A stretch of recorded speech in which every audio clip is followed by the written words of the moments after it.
Bienvenue dans ce nouvel épisode de podcast Instant de vérité qui donne la parole aux entrepreneurs qui ont vécu un moment de bascule, une phase de transition dans leur activité entrepreneuriale. Et l'idée ici, c'est d'aller explorer en fait ce qui s'est joué en termes de questionnement, de doute, de résistance, de potentiellement changement de posture ou changement d'identité.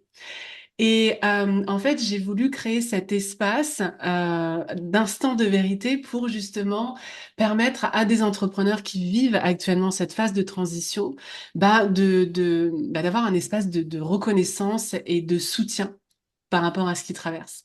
Et aujourd'hui, j'ai la joie d'accueillir Julie Pradérol. Bonjour Julie, comment vas-tu? Bonjour Olivia, ça va très bien, merci. Je suis ravie de t'accueillir ici. Est-ce que tu veux nous en dire un petit peu plus sur qui tu es, ce que tu fais et quel est ton parcours entrepreneurial dans les grandes lignes? Alors, donc je suis aujourd'hui sexothérapeute, thérapeute de couple et spécialisée dans l'accompagnement des hommes chefs d'entreprise. Hmm. L'accompagnement à ce qu'ils jouissent dans tout leur domaine de vie. Ils se reconnectent à leur puissance sexuelle pour faire décoller leur business. Ça, c'est un peu ma spécialité. J'ai une quarantaine d'années, 43 pour être précise, et je vis en Ardèche. Et ma spécialité est liée à mon parcours d'entrepreneuse. Voilà. Donc, j'ai été quelques années, 3 ans à la direction d'une entreprise. Ok. euh, et c'est de là où tout a basculé. Ok. Est-ce que tu veux nous en dire un petit peu plus justement sur cette bascule et ce qui t'a amené au final à ce que tu proposes aujourd'hui? Alors déjà, bon, peut-être juste un petit peu avant la bascule, j'ai travaillé pendant une dizaine d'années au service de dirigeants aussi à travers une chambre de commerce et d'industrie. Donc, ces Ok. fameux organismes, voilà. Et j'étais rattachée à une école d'ingénieurs et je formais donc des ingénieurs, des responsables de production et des dirigeants d'entreprise dans le cadre de la reconversion ou de la formation continue. D'accord. Donc, je mettais en place des programmes en lien avec le management ou la performance industrielle. Donc, très, très branché industrie, machine, et j'adorais ça. C'était sur la région toulousaine. Et donc, on va dire qu'une grosse partie de ma carrière pro à ce moment-là était au service déjà des dirigeants. Donc, ça m'a nourri un petit peu, enfin, ça m'a toujours challengé cette posture et aussi, j'ai toujours fantasmé, pour rejoindre mon vocabulaire, sur mais qu'est-ce que c'est qu'être un dirigeant, que moi aussi, ben, mon rêve, c'était mon fantasme, c'était de diriger une entreprise en talent aiguille avec que des mecs dedans. Euh, voilà. J'adore. Et donc, bon, le temps est passé, je suis devenue maman, enfin voilà, j'ai avancé, j'ai Hmm. évolué. Forcément, ce fantasme-là restait au stade de fantasme. Et, mais j'ai toujours eu ce petit truc-là quand même en moi qui me chatouillait, quoi, tu vois. Hmm. Ce qui n'empêche pas, enfin, ce qui n'empêchait pas, j'imagine, de mettre des talons aiguilles pendant le. Exactement. Voilà, moi j'adorais aller visiter les industries en talons aiguilles. Bon, après, quand c'était dans l'agroalimentaire, il fallait se démaquiller, enlever les boucles d'oreilles, Ah etc. oui, C'était d'accord. rigolo. Ok. Mais j'aimais beaucoup jouer avec ça. Donc ça, je l'ai fait. Et puis après, on a déménagé en Ardèche. Et donc j'ai eu l'opportunité de reprendre la direction d'une entreprise à ce moment-là. Et j'ai beaucoup aimé cette expérience-là. Euh, Parce que j'avais que la théorie, en fait, jusque-là. Et là, j'ai pu me confronter à la pratique. Donc Ok. c'était hyper enrichissant. Et en même temps que j'ai repris la direction de cette entreprise, j'ai divorcé. Donc ça a été un des éléments déclencheurs, on va dire. Je me suis retrouvée donc avec mes enfants à charge et ben, un boulot de direction, donc très très très prenant. Et là, bon, je me suis focusée sur mon travail pour un peu moins penser aux soucis perso, on va dire ça comme ça, et pour pouvoir faire bouillir la marmite. Et puis au bout de quelques années, euh, il y a eu voilà, l'association avec mon associé dans cette entreprise a dû s'arrêter. Et là, je me suis retrouvée du jour au lendemain je venais juste de faire un crédit immobilier pour faire construire ma maison. Ouais. Donc, je venais un mois avant d'avoir la validation du crédit pour faire construire. Donc, j'étais toujours seule, hein, maman solo, donc avec deux ados à charge et, euh, et plus de boulot. Et là, ça a été très, très traumatisant pour moi. Parce que, ben, quoi faire, quoi? Est-ce que j'arrête le projet de construction? Et puis quand tu as été dirigeante en Ardèche, je précise, on n'est pas à Paris, hein, ni à Lyon, la probabilité de trouver une entreprise qui te plaise à diriger en milieu rural est très, très faible. Mhm. Donc là, ça a été très compliqué pour moi parce que ce qu'il faut savoir aussi, c'est que j'ai toujours choisi mes jobs. J'ai- Depuis l'âge de 20 ans, 23 ans que je suis rentrée dans la vie professionnelle, j'ai toujours choisi là où je voulais travailler. Même si je perdais de l'argent, j'ai tellement eu besoin toujours d'être alignée, de me sentir utile en fait dans mon métier Mhm. donc je me voyais pas prendre n'importe quel travail non plus parce que je savais que j'allais m'éteindre. Et vu que je suis quelqu'un de très solaire, j'ai besoin de briller, de vibrer de partout. Bon, voilà. Et donc là, je me suis retrouvée au chômage, sans savoir de quoi l'avenir serait fait, avec deux enfants à rassurer, une maison à gérer, la construction de maison à gérer seule. Donc j'ai fait un burn-out pendant quelques mois. Il n'y avait plus de son, plus d'image. Euh, et euh, et c'est là où gros questionnement, qu'est-ce que je fais quoi? Mhm. Mhm. Est-ce que ça a remis en question ta, ton envie d'entreprendre en fait? Est-ce que tu t'es dit à cette période-là, ok, c'est pas grave. Bon, il y a eu cette phase de burn-out, ça, voilà, compliqué. Mais est-ce que ça a remis cette volonté de continuer à entreprendre où tu t'es dit, bon, bah, peut-être que là, pendant un temps, je vais reprendre, enfin, je vais prendre un job de salarié, enfin, ou j'en sais rien. Qu'est-ce que tu t'es dit à ce moment-là? À ce moment-là, j'avoue que c'était la seule chose qui me faisait garder le moral, rester en vie, on va dire ça comme ça.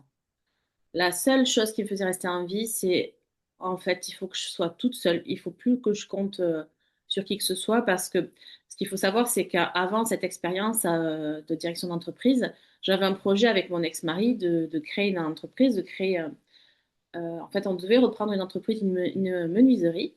Ouais. Et le Covid est arrivé et à ce moment-là, ben, tout, on le sait, hein, ce qui s'est passé au moment du Covid. Donc nous, on devait signer l'acte 3 jours avant le confinement. Ça a été vraiment la douche froide parce qu'on avait tous les accords de banque, là, on avait vraiment tout. Il y avait 6 salariés et donc tout a été mis en stand-by. Et moi, dans mon énergie, dans mon corps, je me suis dit, mais en fait, quelle déception, quoi. Je devais reprendre avec mon mari, ça a échoué. Euh, Là, cette association-là, ça échoue. Alors déjà, je me dis, bon, d'une, à chaque fois que tu t'associes avec des hommes, ça échoue. Hmm. Là, bon, voilà, c'était le côté un peu, j'étais un peu en colère. Et ensuite, ben, en fait, si je fais un truc, il faut que je sois toute seule, en fait. Je crois que j'ai besoin de Hmm. personne parce que là, ça suffit. Donc, Ouais. en même temps que je sombrais, j'ai une sorte de force qui s'est aussi installée en disant, ben, en fait, je savais tellement à quel point j'en étais capable, mais que si je le refaisais, il fallait surtout que ce soit toute seule, quoi. Ok. Ouais, donc c'était la voie dans tous les cas de l'entrepreneuriat qui C'était était. la voie, là, c'était, en fait, ça a été presque, j'ai plus le choix, de toute façon, parce que je me suis sentie aussi, pendant ces années à la direction d'entreprise, c'est les années où je me suis le plus sentie vivante. Hmm. Ce que j'ai pas dit, c'est que quand je dirigeais cette entreprise, je divorçais, mais en même temps, ben, vu que je me suis retrouvée célibataire après 20 ans de vie commune, bon là, c'est lié à mon métier hein, de sexothérapeute. Je me suis ouverte sur ma sexualité, j'ai rencontré plein d'hommes, j'ai exploré Tinder dans tous les coins et les recoins, c'est génial. Ok. Et j'avoue que ça m'a réveillée, quoi. En fait, c'est aussi cette reconnexion à ma sexualité qui m'a donné un élan, une énergie, une clarté, où là, dans ma boîte, mais j'excellais Ouais. à ce poste-là de direction. Et ce ressenti que j'ai eu dans mon corps de me sentir tellement vivante, alors que j'étais en plein divorce, hein, donc je le Hmm. rappelle, donc en théorie, voilà. Euh, ben, en fait, je me suis souvenue de ça. Quand cette expérience-là a été finie, que j'étais au fond du trou, je me suis dit, mais quand est-ce que tu t'es sentie vivante? C'était quand tu étais à la direction, enfin, quand tu dirigeais une boîte. Et donc, mon cerveau, je pense, a aussi activé ça, tu vois, comme soutien de dire, bon, ben, ton corps a mémorisé cette sensation-là, donc ben, faut la retrouver, quoi. Mais justement, tu dis ton corps a mémorisé cette sensation-là. Est-ce que c'était en lien avec ce que tu faisais au niveau de la direction ou ce que tu vivais en parallèle au niveau de ta sexualité qui s'épanouissait véritablement à ce moment-là? Bon, la sexothérapeute te dira que c'est les deux, bien sûr. Ouais. Non, la liberté d'être à un poste de direction, j'avais au début, quand j'ai pris la direction de cette entreprise, il n'y avait pas de salariés. À la fin, il y en avait trois. Donc d'avoir des hommes à diriger. Là, je mettais mes talons aiguilles. Et là, j'ai commencé un peu à presque à jouer avec mon fantasme d'il y a des années en arrière. Donc c'est ça aussi qui m'a activée. Et puis plus ça allait, plus j'étais reconnue, plus voilà, quand j'allais dans des réunions, des groupements, des conférences, voilà, je brillais quoi. Et Mm. oui, c'est ça, plus, de toute façon, le réveil, moi, de ma sexualité, où je me suis servi de mon énergie sexuelle, en fait, pour diriger aussi cette entreprise, hein, clairement. Et c'est ce que j'apprends aux hommes et aux femmes aujourd'hui qui sont entrepreneurs. Mm. C'est génial. Mais au-delà de ça, ouais, c'est un peu les deux, je dirais. C'était, tu sais, l'énergie sexuelle, mais la posture de dirigeante qui m'a... Ça se complétait en Ouais, fait. c'est ça. L'un et l'autre, enfin l'un nourrissait un peu l'autre, si je peux dire ça C'est comme ça. ça. C'est le contenu, le contenant, quoi, tu vois, après. Ouais. J'ai géré les deux. Ok. Ah. Et donc du coup, lors de cette phase où bah, tu as dû quitter ton associé, à quel moment justement cet élan de vie a repris, j'ai envie de dire, et pour te relancer dans quelque chose, qu'est-ce qui s'est passé en fait pour toi à cette période-là? Après ton burn-out, j'imagine, cette phase de, ok, Euh, ben, je me suis mis à fond dans ma maison du coup parce que j'ai pris la décision de ben, continuer la construction parce que je louais un appartement avec trois pièces, donc il y avait que deux chambres et j'ai deux enfants et donc ils dormaient dans la même chambre. Et bon, c'était pas dans tous les cas, c'était pas du tout viable, ça faisait 35 mètres carrés. Enfin, voilà, je voulais quand même offrir un avenir plus sécurisant pour mes enfants. Et, euh, et en fait, je me suis dit, ben, pour eux, je vais me battre. Parce qu'il faut savoir aussi qu'avant, avec mon ex-mari, on avait donc une maison qu'on avait dû vendre pour un autre projet aussi. Et donc, on a perdu beaucoup d'argent à cette époque-là aussi, du fait du Covid, du fait d'etc. Donc, je me suis retrouvée, quand j'ai divorcé aussi, à repartir de zéro, même financièrement parlant. Et, euh, et donc là, j'ai eu aussi une sorte pas de rage, mais de force vraiment vitale. En fait, c'est une question de survie, voilà, de me ouais. dire, il faut que je mette en sécurité mes enfants. Je me réveillais tous les matins, je me répétais cette phrase, il faut que je mette en sécurité mes enfants. Parce que leur père, là, a quitté vraiment, enfin, il a vrillé, donc il n'était pas du tout là, ni économiquement, ni mentalement. Et, euh, et donc là, je me suis dit, bon, il faut que je me relève, j'ai pas eu le choix en fait. Voilà. J'ai pas eu le choix Ouais. de me relever, de continuer. Et je me suis focusée donc sur la construction de ma maison. Du coup, vu que j'avais du temps libre, j'y étais tous les jours. Et puis, ce qui était beau, c'est que c'est une maison bois, donc c'était des charpentiers qui sont venus à deux. Et tous les jours, j'étais avec eux à travailler ce bois, ressentir ces odeurs de bois. Enfin, et ça m'a fait redevenir vivante en fait. Là, c'est la nature beaucoup qui m'a reconnectée. Et le fait de construire sa maison, symboliquement, pour une femme seule, en fait, enfin, moi, c'est mon temple, quoi. Enfin, c'est toujours mon Ouais. temple, c'est mon intérieur, voilà. Donc, de rester focus sur ça, sur ce projet-là qui avait rien à voir avec le job, mais qui a été fondamental dans ma construction intérieure. Ça, j'en reparlerai parce que pour moi, dans la posture d'entreprendre, ce qui compte aussi, c'est sa sécurité, nourrir sa sécurité intérieure. Et moi, je l'ai fait au sens physique avec la maison, mais en même temps, je sentais que ça me guérissait, tu vois, Ouais. à l'intérieur de moi. Donc, c'est ça qui m'a fait. La première étape, ça a été celle-là. Et puis, au bout de quelques mois, en fait, dès que j'ai emménagé dans la maison, ou non, c'était un petit. Non, j'ai emménagé le 22 décembre dans ma maison. D'ailleurs, j'avais dit à tout le monde, j'avais que 6 mois hein, pour faire ma maison. Et j'ai dit, j'y arriverai. Sinon, j'avais pas le choix parce que 6 mois après, j'étais dehors à la rue. Ouais. Et personne ne m'a cru dans l'objectif. T'arrêtes, jamais tu y arriveras. Les entrepreneurs, ils sont toujours à la bourre. Les artisans, ben moi, j'ai été là. Je les connais, Je les moi. ai. Hein. Je les connais, moi, je les connais. Ah ben voilà. Donc moi je leur ramenais le café, je leur souriais, je les appelais 18 fois par jour. Ils ont tellement eu marre. de moi que du coup ils ont tenu les délais. Et, et donc le 22 décembre, là j'ai fait un soufflé. Et le même mois, je me suis dit, bon, mais qu'est-ce que tu vas faire maintenant de ta vie? Je savais qu'il fallait que j'entreprenne. Et quoi? Et je suivais une sexothérapeute, Jessica Pirbet. Et je suis tombée sur une pub comme quoi elle ouvrait en janvier, donc tu vois, c'était fin décembre, son école de sexothérapie. Et donc j'ai sauté Ok. sur l'occasion. Donc là, c'était pour toi ou c'était déjà dans cette optique éventuelle de lancer ton Ah business? non, là, c'était pour lancer mon business, D'accord, clairement. ok. Ok. Ouais. Oui, parce qu'entre-temps, moi, j'ai fait un suivi psy qui m'a quand même beaucoup soutenue, beaucoup aidé pour faire ce point. Voilà, j'ai fait, bon, vu que j'ai toujours été dans la formation gestion de compétences, je me suis fait moi mon petit point pour savoir qu'est-ce que je voulais plus, etc. Ok. Et donc, tu as fait cette formation et à l'issue de cette formation, tu as lancé ton activité. Comment ça s'est passé? Est-ce que c'était fluide de A à Z? Est-ce que t'as rencontré des résistances quelque part? Qu'est-ce qui s'est passé pour toi? Euh, Moi, j'étais tellement décidée que je crois que j'ai pas eu trop de résistance. C'est surtout vraiment une sensation de c'est ça. Ok. J'avais pas de doute, c'était ça. Et, euh, et j'ai dû beaucoup rassurer ma famille aussi, enfin, mes parents, etc., qui m'ont dit, mais alors non seulement elle se met en compte, mais en plus dans la sexualité, waouh, quoi. C'était Ouais. doublement risqué, triplement même.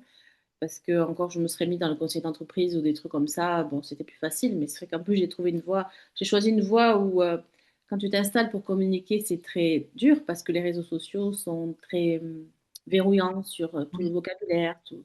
Ouais. Les gens n'osent pas en parler, n'osent pas te mettre des avis. Enfin, bon, il y avait tout ce contexte-là autour de mathématiques qui étaient des gros, gros freins. Mais en fait, c'est comme une énergie vitale, tu vois. Hmm. Et est-ce que justement tu as parlé des retours de tes proches, notamment, enfin du moins aux personnes à qui tu en as parlé, est-ce que ça a été comment t'as pris ces retours-là en fait? Est-ce que ça a été un peu challengeant pour toi? Est-ce que tu as réussi à faire abstraction et à te dire ok ça leur appartient en fait, tu vois? Et donc non non moi j'y vais, je trace ma route en fait dans tous les cas. Est-ce qu'il y a quelque chose qui s'est joué pour toi à cet endroit-là ou pas du tout? Dans ma tête, c'était très clair, je trace ma route. Mais dans les faits, j'étais trop fragilisée encore. Hmm. Donc, j'ai pris pendant 9 mois, c'est rigolo, 9 mois, un travail de consultante pour des entrepreneurs salariés. Ok. Donc, j'ai réussi à trouver à 3 quarts d'heure de chez moi ce job-là qui m'a permis de glisser doucement vers, voilà, j'avais quand même une base financière, puisqu'encore une fois, là, du coup, je me suis retrouvée avec le crédit à payer au bout d'un moment. Toujours pas de pension alimentaire, mes enfants à élever, enfin, bon, bref, tout ça. Donc, en fait, j'avais pas le choix quand même que d'avoir une source de revenus Hmm. fixe. Donc, pendant 9 mois, j'ai choisi ça. Enfin, j'ai pris ça. J'ai pas pu attendre la fin de ma formation pour le finir. Donc, enfin, j'ai pas pu attendre la fin de la formation pour faire ce job-là, puisque financièrement, ça n'allait pas. Donc, pendant que je faisais ma formation, j'avais ce boulot-là et je développais. En fait, j'ai pas non plus attendu d'avoir fini ma formation pour m'installer. Ok, ok. Et ça commençait déjà à se développer. À quel moment tu as fait la bascule, pour le coup, où tu as quitté véritablement ce poste-là pour te consacrer à 100% à ton activité de sexothérapeute? Suite d'un deuxième burn-out. C'est-à-dire que j'ai repris cet élan à travers la formation, la construction de ma maison, pouf. Et puis, donc, en janvier, quand la maison a été finie, je pense que j'ai eu une petite redescente de pression ou je sais pas ce qui s'est passé. Donc là, j'ai trouvé ce job, enfin, que j'ai attaqué en janvier, en même temps que ma formation. Et, euh, et du coup, C'était quoi la question? Quel a été le moment, en fait, où tu t'es dit, OK, ce job-là, j'en ai plus besoin, Ah oui, voilà. ça Merci. fonctionne? Euh, donc, ça a été durant l'été, en fait, parce que mon gros problème, c'est que quand je travaille à fond. Et que ce soit pour moi ou pas moi, voilà, je pense que je suis vraiment une entrepreneuse, quoi. Je fais toujours comme Mm. si c'était ma boîte, comme si c'était vital. Donc, je suis focus et j'y vais. Et sauf que mon corps m'a un peu rattrapée, je crois, avec tout cet état émotionnel plus physique, etc. Et donc, j'ai essayé de me mettre à fond dans ce boulot, mais ça m'a rattrapée. Et donc, les vacances d'été ont été dramatiques pour eux, enfin pour cette entreprise-là, parce que ben, j'ai pas pu retourner travailler. Mon corps m'a dit stop. Et là, je me suis dit, bon, ben, t'as plus le choix, il faut que tu développes à fond ta boîte. Et donc là, c'était pareil, ça a été une sorte de... Ben, c'est devenu à nouveau vital pour moi d'arrêter ce job alimentaire, qui était quand même très intéressant, parce que c'était quand même du coaching, tu vois, c'était toujours du coaching dans l'entrepreneuriat, beaucoup d'hommes, dans les métiers de l'agricole, donc c'était hyper intéressant. Mais il y avait trop de contraintes administratives et hiérarchiques quand même, des objectifs à atteindre et tout ça. Et en fait, ça, c'était dénué de bon sens et moi, je supporte pas le bon sens, enfin le mauvais sens plutôt. Oui, effectivement. Donc, en fait, la question du sens, pour le coup, et Voilà, où c'est est-ce que tu revenu. mets ton énergie, Ouais, est primordial pour toi, en fait. Mm. voilà, c'est ça. Et Mm. là, ça avait plus de sens ce que je faisais. Il fallait que je remplisse des tableaux, alors qu'en fait, je devais mettre des données, mais pour moi, c'était pas du tout la réalité. Mais il fallait quand même remplir des chiffres. Ouais. Oui, faire Donc, pour faire. Mm. voilà, c'était faire pour faire. Donc j'aurais pu, tu vois, à la fin faire semblant de travailler, clairement. Là, je me suis vraiment rendu compte que mon âme Ouais. n'était pas comme ça, quoi. Je suis pas Mm. câblée pour ne pas être entrepreneuse, en fait. Ouais, ouais. Bah, c'est beau, en fait, ce que tu dis. Et j'en frissonne aussi, tu vois, parce que ouais, c'est l'âme de l'entrepreneur, en fait, de Ouais, l'entrepreneuse ouais, qui ne peut pas faire semblant, en fait. c'est Et ça. qui se donne à 100% bah, dans sa mission, en fait, j'ai envie de dire, sans parler d'activité, mais c'est se donner à 100% pour ce que je ressens intérieurement et même si voilà, il y a des peurs, des résistances, des choses des challenges en fait, de l'inconfort, bah on y va en fait. Et ouais, c'est beau ce que tu racontes là. Mm. Mm. Mais c'est ça, moi, je ressens vraiment, j'ai toujours ressenti ce mouvement intérieur. Enfin, une fois qu'on a goûté à ce mouvement intérieur qui nous pousse Ouais. à, à prendre les commandes de notre vie, on va dire ça comme ça. Je crois qu'une fois que tu as goûté à ça, c'est Mm. compliqué de revenir en arrière ou de faire comme si tu n'avais pas vu, pas ressenti. Et, euh, et moi, ça à la fois, ça m'a sauvée, mais à la fois, ça m'a aussi beaucoup, beaucoup déstabilisée parce que, Bah oui. effectivement, la prise de risque a été énorme. Quand je regarde aujourd'hui, que je me retourne, je me dis, waouh, qu'est-ce que j'ai fait? Je pense que si c'était aujourd'hui, je le referais, mais je ne sais pas si je le conseillerais à tout le monde quand même. Mais justement, tu vois, tu parles de prise de risque. Qu'est-ce qui t'a... Alors oui, tu as parlé de tes enfants, bien évidemment, de la mise en sécurité de ta famille, en fait. Mais par rapport à cette thématique de la sexologie, je ne sais pas si on dit ça comme ça, ou en tout cas la sexothérapie, à quel moment tu t'es dit, ouais, c'est ça, en fait. C'est ça, c'est pas autre chose. Je me trompe pas de voix, en fait, tu vois. Ah Alors oui, ah certes, bah ça c'est mon boulot. Ouais, ça, là, si tu veux tu nous as savoir, j'ai raconté travaillé. un peu, voilà, quelques graines qui se sont plantées quelques années auparavant. Mais tu vois, qu'est-ce qui a fait que c'était ça, la prise de décision, le cap?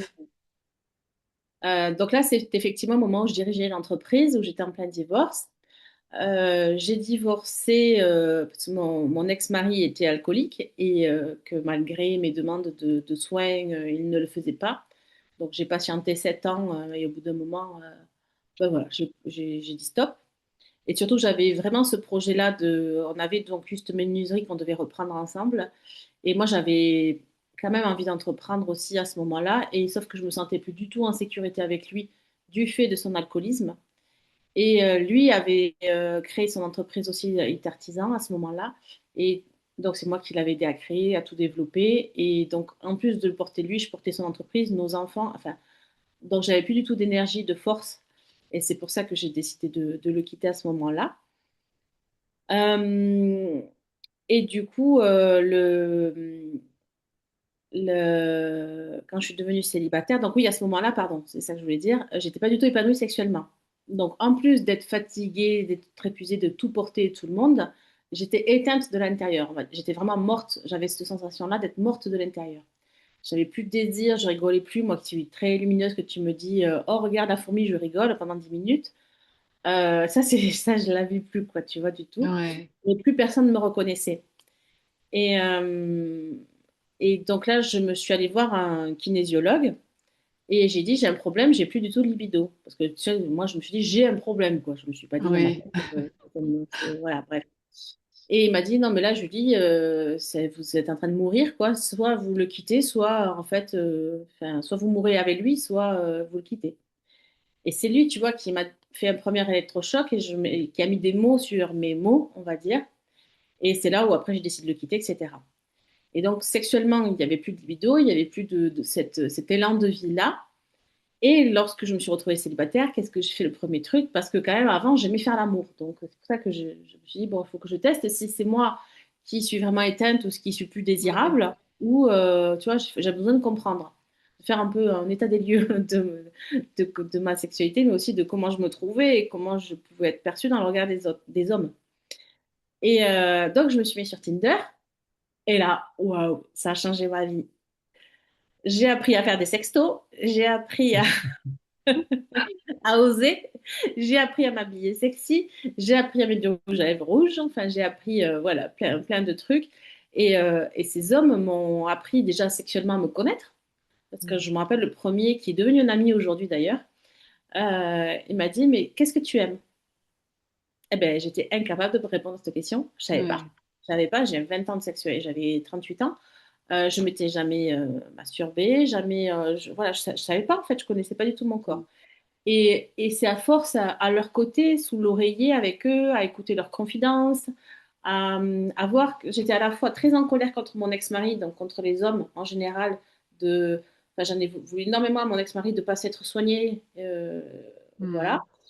Et en même temps, j'ai appris à les aimer. Donc c'était très compliqué parce que j'étais en colère et à la fois je leur disais merci, quoi. Et donc, j'ai évolué pendant quelques années sur ces deux opposés. Et j'ai compris à un moment donné qu'il fallait que je guérisse quand même ma colère contre les hommes. Donc, je suis allée voir une thérapeute, qui est devenue une amie aussi aujourd'hui maintenant.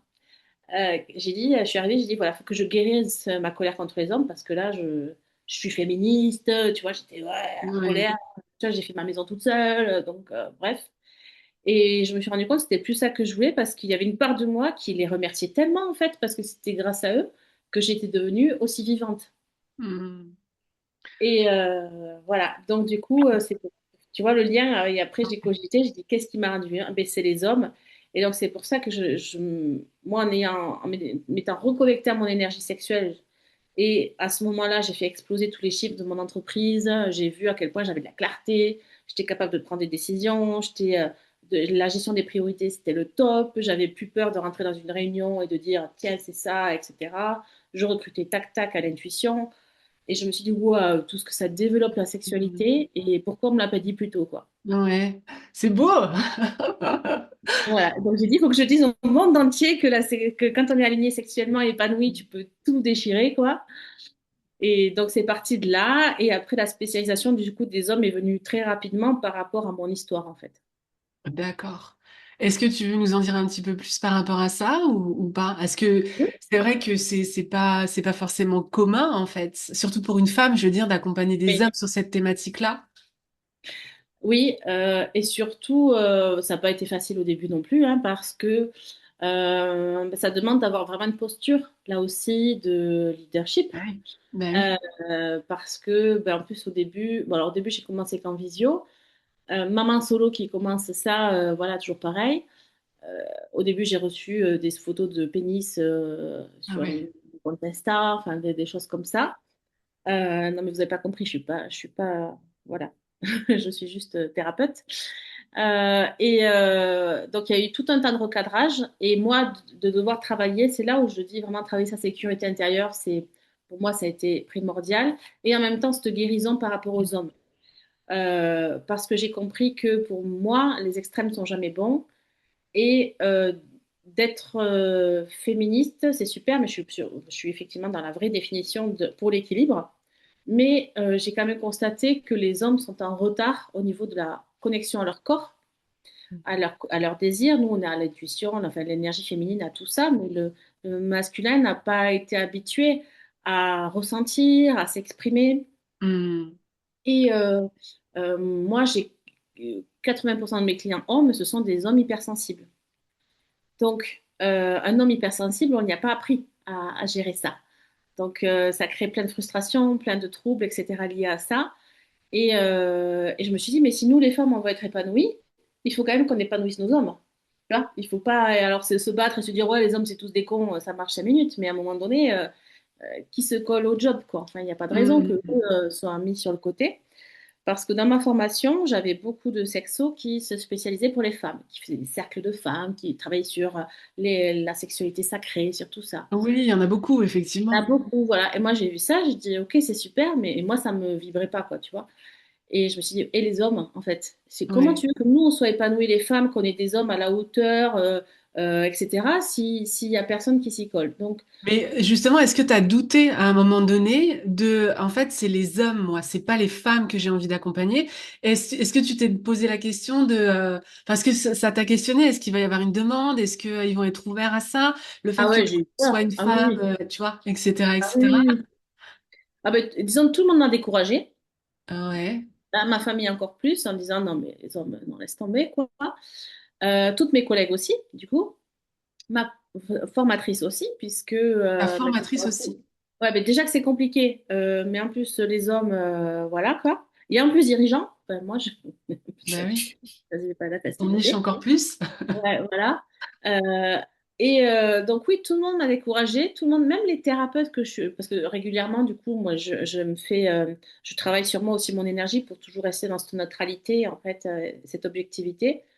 Euh, Même encore, je le vois, hein, on me dit, mais tu es sûre que c'est toujours les hommes? Je dis pas Comment du tu le tout. gères ça? Parce que j'ai l'impression que c'est revenu assez souvent dans ton parcours, le fait Ouais, qu'on te renvoie, enfin bon après c'est le retour que tout entrepreneur peut avoir, j'ai envie de dire, mais toi ça a l'air d'être assez récurrent dans ton parcours. Comment tu le ouais, gères ça? Parce que c'est quand même très spécifique effectivement ce que tu proposes aujourd'hui. ouais. Je l'écoute plus maintenant. Mm. Et comment Je t'en le es sais arrivé là plus. à là? Ouais, ben j'ai commencé. En fait, j'ai pas arrêté, ouais, d'accompagner les hommes. Au début, je flippais, hein, honnêtement. Et en plus, j'ai fait un truc, c'est un rock'n'roll que je te raconte. Entre mes séances visio et le moment où j'ai pris un cabinet, un jour, j'avais un nouveau client qui était à côté de chez moi. Bon, et il était TDAH. euh, Addict, je sais plus quoi. Enfin bon, il est très, très compliqué pour se concentrer lui sur une visio. Enfin, tu Ok, vois. ok, Et je me suis dit, waouh, comment je vais faire en fait? Et donc là, j'ai eu l'idée, j'ai dit, ben, je vais lui proposer, on va aller faire une rando. ouais. Et j'ai fait les séances en marchant en fait avec lui. Donc on se retrouvait à un point A. Et bon, alors en plus, j'ai une formation, ça je le dis pas trop, mais bon, attends, je te le dis. Donc j'ai une formation aussi en chamanisme et druidisme. Ce qui fait que j'ai une connexion aussi aux plantes, aux minéraux, etc. Et une lecture aussi de l'environnement. Et pour moi, d'aller marcher dans la nature sur cette thématique-là, la nature me donne des infos, en fait, qui m'aident à accompagner la personne. Et, euh, et donc, j'ai voulu faire ça, mais là, j'étais toute seule et je me suis dit, non, mais si le mec, il me perd dans les bois ou quoi, là, je suis un peu maso. Donc, j'ai appelé mon père, j'ai raconté, pareil, il m'a pris pour une folle, mais il m'a dit, bon, ben, tu m'envoies ton point GPS et tout ça. Et donc, tout le long, j'ai partagé sur mon téléphone mon point GPS des séances pour qu'au cas où, voilà. Ouais. Bon, ça s'est très bien passé et c'était une expérience extraordinaire. Mais j'y allais avec la boule au ventre quand même, tu vois. J'y allais avec la boule au ventre. Mais ça m'a pas. J'ai que des hommes, enfin depuis, j'ai des hommes, à la fin, ils me font un câlin, quoi. À la fin, ils me prennent dans les bras, ils pleurent dans Donc mes en fait bras. les retours sont tellement C'est- positifs qu'il c'est n'y a ça. plus de doute en fait. Ça me Mm. nourrit tellement, tellement. Et j'ai des messages, quelquefois, donc j'ai accompagné les hommes qui étaient en couple. Et j'ai les femmes qui m'ont écrit des messages pour me Ah ouais. remercier. Mais waouh, comme vous avez changé la vie, mais merci, quoi. Ah ouais. Et donc, du coup, j'ai l'impression que j'ai un double effet, tu vois. Hmm. Bah oui, forcément, il y a des répercussions. Effet collatéral, quoi. Ouais, c'est ça. Et là, c'est comme j'ai décidé de lancer des cercles d'hommes, Hmm. parce qu'au départ, j'envoyais mes clients dans des cercles d'hommes animés par des hommes. mais j'étais toujours déçue. Enfin, je sais pas, c'était pas moi ce que j'avais imaginé, vu que je suis un peu quand même, j'ai mon idée, enfin, j'ai ma manière de faire et voilà. Et je sais qu'il est efficace, donc je suis un peu frustrée quand c'est moins efficace. Et, euh, et donc, j'ai pris la décision il n'y a pas longtemps de moi-même organiser des cercles d'hommes en tant que femme, ce qui est encore plus différent. Et te retrouver avec une dizaine de mecs toute seule dans une pièce, mais c'est OK, à parler de sexualité. Et c'est tellement beau et puissant. Et voilà. Et Donc, justement, aujourd'hui, du coup, qu'est-ce qui a changé dans ta manière de porter ton activité par rapport à tes expériences précédentes? ma liberté assumée. C'est-à-dire que là, le fait d'être complètement libre, mais en même temps de me servir de mes compétences et connaissances de ma vie entrepreneuriale d'avant, c'est-à-dire qu'aujourd'hui, je sais gérer un planning, je sais prioriser, je sais faire un business plan, je sais faire des plans d'action, je sais faire de l'analyse de risque, etc. Donc, c'est des choses que je pense que si j'avais pas eu ce parcours-là, me lancer à mon compte sans ces outils-là d'aide à la décision ou de priorisation, ça serait compliqué quand même.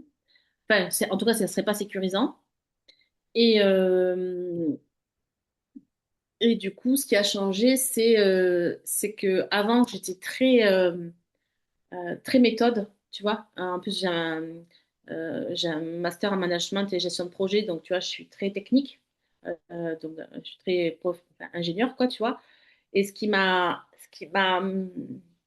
là, j'ai beaucoup plus de souplesse dans mes pratiques. Là, j'ai Mhm. mes protocoles, j'ai ma technique, j'ai tout ce que j'ai appris en formation. Mais tu vois, j'ai autant de formation technique qu'une formation en chamanisme ou en druidisme. Oui, Et ce oui. qui a changé, c'est que je m'autorise à assumer toutes mes facettes pleinement. Et Mhm. là, ça va, tu vois. J'ai plus du tout peur d'être jugée parce qu'en plus, aujourd'hui, avec expérience, je sais que je suis complètement efficace. Et je sais que je dois rentrer dans une case, moins je suis efficace, moins je suis bonne. Et c'est vraiment ça, c'est avoir accepté toutes mes facettes. Ouais. Ouais, c'est hyper fort, c'est hyper important en plus que tu partages parce que c'est pas simple en fait d'accepter toutes ces facettes et ça nécessite beaucoup déjà de connaissance de soi, enfin d'oser apprendre véritablement à se connaître, oser aller toucher des parties de soi ou des parts qu'on n'a pas forcément envie d'aller voir. Et en même temps, sur ce parcours entrepreneurial, c'est forcément nécessaire, j'ai envie de dire, c'est même obligatoire entre guillemets pour avancer, pour évoluer et pour mettre en place, matérialiser finalement ce qu'on ressent intérieurement. Et sur ton parcours, du coup, alors tu as répondu un petit peu à cette question, mais qu'est-ce qui a été soutenant en fait sur ton parcours? Et à l'inverse, qu'est-ce que tu aurais aimé avoir en fait, peut-être en termes de soutien, voilà, dis-nous. Ce qui était soutenant, c'était un suivi psy hein, que j'ai fait, mais j'ai trouvé une super psy qui est coach, qui n'est pas que psy, qui était coach et qui m'a aidé à croire en moi et à tracer ma route, en fait, même quand j'étais au plus bas, parce qu'elle a vu mes capacités Ok. et elle me les a partagées. Et ça, j'avoue que ça m'a beaucoup aidé d'avoir, aujourd'hui, on peut appeler ça un gourou, mais enfin, pas du tout. Enfin, moi, j'ai eu besoin à un moment donné qu'on me dise, bah, ce que tu fais, c'est super, tes points forts sont ceux-là, donc vas-y, je suis sûre que tu vas Ouais. réussir et ça va y aller, quoi. Et Hmm. ça, d'une personne neutre, alors ok, on peut dire, bah, tu l'as payé pour ça. Non, je ne la payais pas pour ça, mais j'ai envie de dire, elle-même, je pense qu'elle a un peu outrepassé son métier de psy. Ouais. Et c'est ce qui m'a beaucoup plu aussi. Je me suis dit aussi, tiens, elle ose. Et finalement, même un boulot qu'on peut dire pas traditionnel, mais on peut aussi avoir une part de liberté à l'intérieur. Donc, c'est cette possibilité-là. Ça a été quand même une dernière étape parce que moi, financièrement, ben, ça n'allait pas du tout. Donc, de prendre quand même ce travail salarié, même si ça a fini en notre burn-out, ben, ça va quand même assurer les premiers temps une sécurité financière. Euh, Ça a été le soutien de mes amis parce que, en fait, très tôt dans mon projet, j'ai voulu un peu tester mon idée. Ouais, donc c'est ça aussi, je pourrais dire, ouais, tester mon idée. C'est-à-dire que je. Bon, pareil, je fais plein de confidences ici. Je tirais les cartes depuis que je suis toute petite et j'ai commencé par faire des soirées filles Mhm. chez moi que j'ai organisées où je faisais des tirages de cartes vin blanc chocolat. Voilà. Ok. Et donc, ça a eu beaucoup de succès. Tu vois, j'ai mis un jour un post comme ça sur Facebook. Donc, j'ai eu au début des copines, mais des copines qui amenaient des copines de copines, etc. Et au final, à chaque fois, j'avais une vingtaine de personnes. J'ai dû arrêter parce que c'était trop Ouais. même. Et donc, on buvait du vin blanc, on rigolait, on mangeait du chocolat et je leur tirais les cartes. Et forcément, ça parlait relations amoureuses, forcément, ça parlait sexe. Et puis, je disais toujours des conneries où je racontais mes dernières expériences Tinder. Donc, ça me fait beaucoup d'ambiance et d'animation. Et je l'ai fait en fait pendant tout ce temps-là où je me suis formée à la sexothérapie. Et donc, ça m'a permis de tester. Et donc, j'ai eu le cœur ouvert de leur dire, voilà, je suis en train de me former à ça, qu'est-ce que vous en dites? Tiens, si je vous dis ça, qu'est-ce que ça vous fait? Et j'ai tellement eu des validations et des encouragements. Et même encore aujourd'hui, tu vois, quand je crée un événement, n'importe quel qu'il soit, j'ai presque une communauté derrière moi. Tu vois, j'ai des amis, mais aussi des connaissances qui m'ont vu évoluer depuis le début, Ouais. qui ont vu la justesse de mes propos, mon courage, et qui est encore là, il y a la semaine dernière, j'en ai une qui m'a dit, mais t'es tellement inspirante, quoi. Et donc, rien que ça, d'oser se montrer, d'oser y aller, tu te dis, OK, tu le fais pour toi, mais tu le fais aussi pour toutes les nanas qui te regardent, tes amis, ta famille, tes cousines, tes enfants, surtout. Moi, je les fais Qui ont beaucoup. cru en toi, en Les enfants fait. qui ont cru Mm. en moi, qui m'ont vu évoluer. Et grâce à moi, aujourd'hui, je suis un peu, ben, elle a réussi, pourquoi pas nous, quoi. Voilà. Ouais. Et à l'inverse, du coup, qu'est-ce qui t'a manqué? Peut-être que rien ne t'a manqué durant cette période-là, mais Un peut-être que homme, ceux hein. qui nous écoutent, un homme. Bon, maintenant, j'en ai un, hein. Et depuis que je suis avec lui, d'ailleurs, j'ai franchi notre cap. Mais en même temps, je l'aurais pas eu, peut-être j'aurais pas exploré tout ça. J'aurais sûrement pas exploré tout ça, donc tu vois, tout est parfait. Bah oui, oui. Mais quand même, au moment où je vivais le truc, euh, c'était super dur. J'avais un soir sur deux où je pleurais beaucoup quand même, Mm. parce que ben, j'avais mes enfants pareil tout seuls, plein de questionnements. C'était très compliqué pour manger. Je me souviens un soir, j'avais tellement plus de force que j'arrivais même plus à ouvrir la bouteille de gaz pour faire à manger.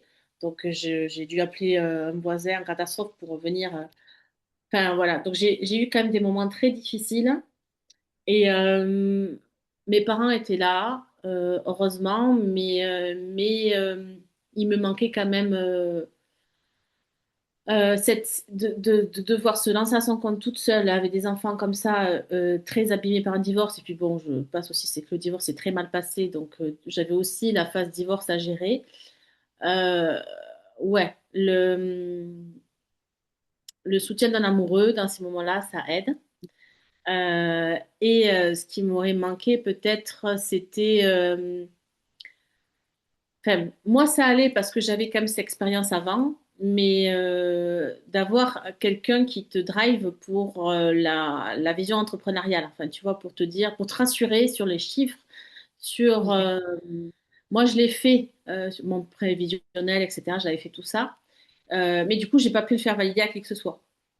Parce que Mm. dans mon entourage, ou dans les thérapeutes que je connaissais, il n'y en avait pas qui étaient assez câblés pour me valider mon prévisionnel, en fait. Ok. Je manquais, enfin, ce que j'aurais manqué, c'est un peu une sorte de mentor, tu vois, maintenant que je connais aussi l'univers du mentorat, etc. Une sorte de mentor qui me rassure, en fait, sur le potentiel du marché, sur cette histoire de posture, sur la priorisation, peut-être, parce que quand tu es dedans, tu as toujours un peu de mal Ouais. à y voir clair. Mm, mm. Ok. J'ai une dernière question pour toi, Julie. Si quel conseil tu donnerais, enfin tu donnerais à une personne qui nous écoute là et qui est en train de vivre justement cette phase de transition entrepreneuriale, changement de cap au niveau de son activité, qu'est-ce que tu lui dirais? Alors, déjà, de jouer 3 fois par jour, J'adore. Évidemment. évidemment. Si c'est solo, masturbation, évidemment. Non, ça n'empêche que c'est important. Voilà. Donc ça, pour booster sa créativité, pour réveiller son corps, pour le côté rock'n'roll aussi. Voilà. Donc, Mhm. inviter un peu le côté rock'n'roll. Dans tous les cas, dans tous les cas, on prend des risques. Donc, Ouais. c'est assumer vraiment la prise de risque. Et moi, je sais que c'est couillon, mais je me suis dit, bon, si jamais je suis à la rue, j'ai ma mère, donc j'irai chez ma mère. Voilà. Et j'étais prête à y aller aussi à ce moment-là. Donc, euh, voilà, ça m'a aidé quand même, tu vois, voilà, je savais que ça irait. Donc, conseil, c'est se masturber, jouir, sécuriser un minimum, trouver, voilà, en cas de problème, ben, où est-ce que Un plan je B. Mhm. vais. Et oui, se faire accompagner par des personnes meilleures que nous, Mhm.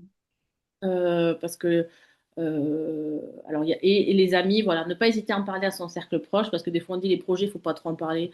Euh, Alors, tu choisis à qui t'en parle quand même, hein, parce qu'effectivement, on peut très souvent te décourager. Moi, ça a été quand même le cas de mes parents au début, etc. Maintenant, ils sont fiers, ils le disent partout. Voilà.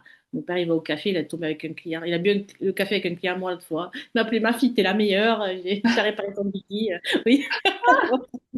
Bref, c'est rigolo. Mais voilà, au début, c'est vrai qu'on peut être vite découragé. Donc, il faut vraiment nourrir, en fait, cet élan de vie, encore une fois, à Mhm. l'intérieur, cette force que ça a réveillée, il faut se l'écrire tous les jours, presque, et tous les jours, il faut faire quelque chose pour son activité. Ouais. Même si tu es encore salarié, il faut avoir une routine, en fait, à partir du moment où tu as l'idée, où tous les jours t'y mettre pour que ça devienne ta vérité, tu vois, j'ai envie de dire, Mhm, mhm, mhm. ton axe que tu dézoomes pas. Et voilà, te faire accompagner par des personnes meilleures que toi et cultiver ton cercle d'amis, virer les grincheux et garder pareil les Virer amis. les grincheux, ouais, c'est très important ça. Ouais, ouais, Et se connecter à son élan de vie, en fait, et au ouais, pourquoi c'est ça. on fait les choses finalement. Voilà, Ouais. retrouver le sens et voilà pourquoi je le fais, c'est exactement ça, c'est trouver le pourquoi. Moi, je l'ai fait pour faire jouir le monde, pour que les enfants soient heureux, pour que les hommes et les femmes soient heureux. Et voilà, moi, je l'ai fait, je sais pourquoi je le fais. Et du coup, vendre mes accompagnements, vendre mes programmes ou vendre tout ce que je fais, c'est complètement OK parce que je le fais pour faire du bien, quoi. Voilà. Ouais. Ok, merci beaucoup Julie. Ça a été un plaisir de t'accueillir ici. J'ai Merci à beaucoup toi. aimé ton parcours, ton témoignage très sexy. Et bah, je te souhaite beaucoup de belles choses sur justement ton parcours entrepreneurial. Je sais que ça va encore plus décoller que ça ne l'est aujourd'hui. Et merci d'être présente. Merci à toi. Merci beaucoup. Merci à toi de m'avoir proposé ça et c'était une belle expérience pour moi, une première aussi. Donc, Mm, mais je suis heureuse que ce soit avec toi. super. Merci beaucoup. Merci beaucoup.